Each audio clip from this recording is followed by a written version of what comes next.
ব্যবসা আছে, online page আছে, তবুও লাভ যেন আশানুরূপ নয়। দিনরাত পরিশ্রম করেও সাফল্য ধরা দিচ্ছে না অনেকের হাতে। কিন্তু আশ্চর্যের বিষয়, একই বাজারে কেউ কেউ হঠাৎ করেই বড় সাফল্য পাচ্ছেন একদিনের ব্যবধানে। তাদের কথা শুনে মনে হয় আলাদিনের প্রদীপ তাদের পাশে কাজ করছে। কোন জাদুতে এই নজর কাড়া সাফল্য? হঠাৎ দেখলাম পেজে মেসেজের স্রোত আসছে, আমি ফোনে রিং হচ্ছে, ধরছি, টায়ার্ড হয়ে যাচ্ছি। তখন আমাদের মনে হলো আচ্ছা কি ব্যাপার, কি হয়েছে হঠাৎ করে, আমি আর আমার বোন বলছিলাম। তারপরে ফেসবুকে ঢুকে দেখি সবাই আমাকে ট্যাগ করছে, আমার প্রোফাইলে শেয়ার করছে ভিডিওটা। তখন জানলাম যে আমাদের ভিডিওটা পাবলিশ হয়েছে। একটি ফোন পাল্টে দিল ব্যবসার পরিস্থিতি। এই ফোনটাকে তুলনা করছে আলাদিনের প্রদীপের সাথে। কার ফোন, কোন ফোন, আসুন জানা যাক।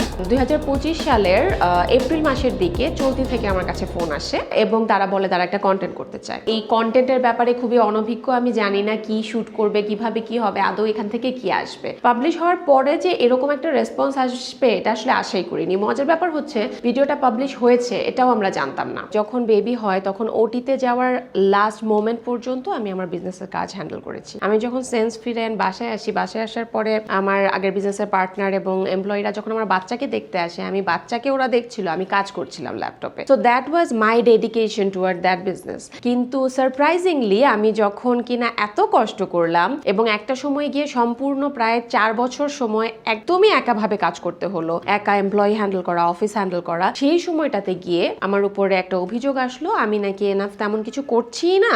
সো বিজনেস থেকে যে মিনিমাম এক স্যালারি নিতাম সেই স্যালারিটাও হয়তো আমার জন্য সাফিসিয়েন্ট ছিল না, বাট বলা হলো ওইটাও নাকি দেওয়ার কোনো কারণ নাই, বিজনেসে কিছুই হচ্ছে না। এমন একটা মানুষ এই কথাটা বললো যেই মানুষটা আসলে 4 বছর ধরে বিজনেস থেকে কমপ্লিটলি অ্যাবসেন্ট। সো এই অভিযোগগুলো আসলে আমি আর নিতে পারিনি। আমি ডিসিশন নেই যে না আমি ওই বিজনেস থেকে বেরিয়ে আসবো। তখন আমাকে জঘন্য বাজে কিছু অ্যালিগেশন দেওয়া হলো অ্যান্ড তারপর আমার মনে হলো আমি সসম্মানে ওই বিজনেসটাকে ক্লোজ করে বেরিয়ে আসি, নিজের দক্ষতা দিয়ে নতুন করে কিছু শুরু করি। আমি 16 সাল থেকে ব্যবসা করি, কিন্তু প্রায় 12 সাল থেকেই আমি ফেসবুকে খুব অ্যাক্টিভ ছিলাম। সো সেই বিজনেস থেকে যখন আবার কমিউনিটিটা আরো বড় হলো, সেই পর্যায়ে গিয়ে যেটা হলো যে ওই কমিউনিটিতেই আমার নাম খারাপ করার অনেক বাজে চেষ্টা করা হলো। অবশ্যই ওই মুহূর্তে আমি খুবই ডেভাস্টেটেড মানসিক অবস্থায় চলে গিয়েছিলাম। আমার সুইসাইডাল থটস আসছিল, অনেক কিছু মাথায় ঘুরতো যে এটা কি হলো, কি থেকে কি পেলাম, এত কষ্ট কেন করলাম, এই রেপুটেশন যেটা এত বছরে বিল্ড করা সেটা এক মুহূর্তে মনে হয় শেষ হয়ে গেল। সত্যি কথা বলতে সুইসাইড করাটা থেকে আমাকে আমার মেয়ে বাঁচিয়েছে। আমার মনে হতো যে আমার বাচ্চাটা ছোট,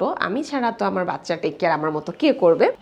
হবি থেকে প্যাশন থেকে ফুল প্রফেশনে শিফট হয়ে গেল। আমার আসলে ফ্যামিলিতে ছোটকাল থেকে এই হার্বাল মানে জিনিসপাতি ইউজের একটা চর্চা ছিল। ইভেন আয়ুর্বেদা, ওষুধ খাওয়া, এগুলোতে ডিপেন্ড করা, ওষুধেই আগে না গিয়ে একটু তুলসী পাতার রস খাওয়া, এই জিনিসগুলোর প্র্যাকটিস আমার ছোটকাল থেকে ফ্যামিলিতে দেখেছি। এবং আমি যখন টিনেজ পার করছিলাম তখন আসলে আমি নিজেও অনেক ইউজ করতাম। আমার বিভিন্ন অ্যালার্জিক প্রবলেম হোক, হেয়ার ফলের প্রবলেম হোক, তো আমি সবসময় মানে ন্যাচারাল প্রোডাক্টেই রিলাই করতাম। যেই কাজগুলো নর্মাল মুলতানি মাটি দিয়ে হয় সেটার জন্য আমার কেন একটা খুব এক্সপেন্সিভ বিদেশি প্রোডাক্ট ইউজ করা লাগবে। তো সেই চিন্তা থেকে মনে হলো যে আচ্ছা আমি যে জিনিসগুলো জানি সেগুলো আমি আস্তে আস্তে মানুষের কাছে পৌঁছে দিতে পারি। 16 সাল পর্যন্ত আমার প্রায় 5-6 বছরের রিসার্চ ছিল ব্যাকগ্রাউন্ড। সেই রিসার্চের অভিজ্ঞতা থেকে আমি আসলে প্রোডাক্টগুলো বানানো শুরু করি। এই প্রোডাক্টটা হচ্ছে আমার হেয়ার ফল স্টপ করার জন্য এবং নতুন চুল গজানোর জন্য।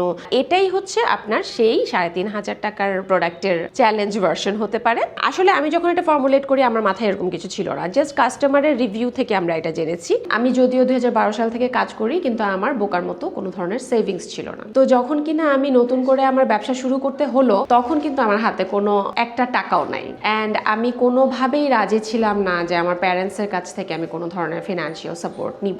প্যাকেজিং ম্যাটেরিয়ালস এই ধরনের জিনিসগুলো অর্ডার করার সময় আমার হাজব্যান্ড আমার পেমেন্টগুলো করে দিচ্ছিল ডেফিনেটলি, কিন্তু একটা পয়েন্টে গিয়ে দেখলাম যে আমি অলরেডি অনেক কিছু কিনে ফেলেছি অ্যান্ড আমার আসল র ম্যাটেরিয়ালস কেনা বাকি অ্যান্ড আমি এগেন আমার হাজব্যান্ডের কাছ থেকে টাকা নিতে চাচ্ছি না। আই হ্যাভ দিস প্রবলেম, আমার এই সমস্যাটা আসলে আজ দেখলাম যে না আমার প্রায় 15-16 হাজার টাকার মতন শর্টেজ আছে। সেই পয়েন্টে গিয়ে আমার বাচ্চার জন্য আমি প্রেগন্যান্সিতে টাকা জমিয়ে একটা ছোট খাট কিনেছিলাম, খুবই কিউট, প্রিন্সেস ক্রিপ বলে ওগুলোকে। তো ওই খাটটা আমি তখন বিক্রি করে দিলাম। বেবির খাট বিক্রি করার টাকাটা দিয়ে আমি প্রথম আমার বিজনেসের কাঁচামাল কিনলাম। আমাদের দেশের কাস্টমাররা এখন খুবই নির্ভরশীল কোরিয়ান জাপানিজ প্রোডাক্টের উপরে, কিন্তু এত টাকা দিয়ে যেই প্রোডাক্টগুলো কিনছেন সেটা কিন্তু আমাদের দেশের স্কিনের জন্য বা হেয়ারের জন্য সুইটেবল না, তাদের জন্য এটা বানানোই হয়নি। এই যে কোরিয়ান প্রোডাক্টগুলো ইউজ করা হয় ওগুলোতে অনেক বেশি তৈলাক্ততা থাকে, যেটা আমাদের স্কিনের জন্য জরুরি না। সেটা ইউজ করে কি হচ্ছে, স্কিন ব্যারিয়ার নষ্ট হচ্ছে, অতিরিক্ত ব্রণ হচ্ছে। 10 বছর আগে মানুষের স্কিনে এত সমস্যা হয়তো ছিল না, আজকে সমস্যা বেশি, কারণ প্রোডাক্টের রেঞ্জ বেশি। আপনারা যদি কম প্রোডাক্ট ইউজ করেন এবং বুঝে শুনে দেশীয় প্রোডাক্টগুলো ইউজ করেন, সেক্ষেত্রে কিন্তু এই ঝামেলাটা আর থাকবে না, পয়সাও বাঁচবে, স্কিনও বাঁচবে।